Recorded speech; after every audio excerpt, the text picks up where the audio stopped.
Kisah Sunan Gunung Jati, Syekh Syarif Hidayatullah, di Desa Jamblang, Cirebon, merupakan salah satu legenda tutur yang sangat melekat di masyarakat setempat.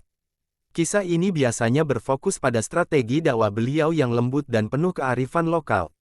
Berikut adalah ringkasan kisah Syekh Syarif Hidayatullah di wilayah Jamblang. 1.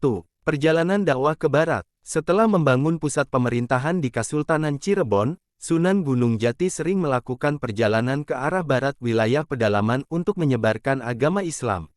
Desa Jamblang kala itu merupakan salah satu pemukiman yang strategis karena berada di jalur perdagangan dan memiliki pengaruh budaya Hindu-Buddha yang masih kuat. 2. Pertemuan dengan tokoh lokal Ki Gede Jamblang. Menurut tradisi lisan, saat tiba di wilayah tersebut, Sunan Gunung Jati bertemu dengan penguasa atau tokoh sakti setempat yang dikenal sebagai Ki Gede Jamblang. Awalnya, kehadiran Sunan Gunung Jati mendapat tantangan. Namun, beliau tidak menggunakan kekerasan.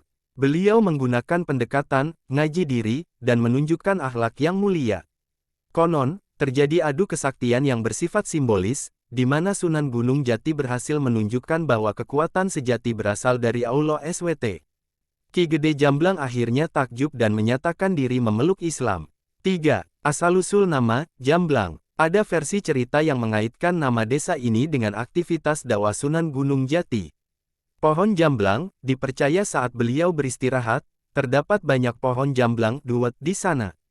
Filosofi, jamblang, ada yang mengartikan, jamblang, dari kata jelang atau jambang, yang merujuk pada tempat air atau wadah untuk bersuci, wudu.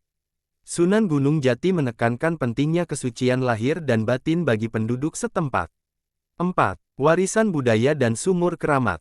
Di wilayah Jamblang dan sekitarnya, terdapat beberapa situs yang dipercaya sebagai petilasan tempat singgah Sunan Gunung Jati. Salah satu yang paling sering diceritakan adalah keberadaan sumur kuno yang konon dibuat oleh beliau untuk membantu warga saat kekeringan. Hingga kini, masyarakat Jamblang masih menjaga tradisi ngunjung atau ziarah ke makam para leluhur buyut sebagai bentuk penghormatan terhadap jasa para penyebar Islam, termasuk jejak langkah Sunan Gunung Jati. Makna di balik kisah. Kisah ini bukan sekadar tentang penaklukan wilayah, melainkan tentang akulturasi. Sunan Gunung Jati mengajarkan Islam tanpa menghapus identitas budaya masyarakat Jamblang, sehingga Islam diterima dengan sukarela dan damai.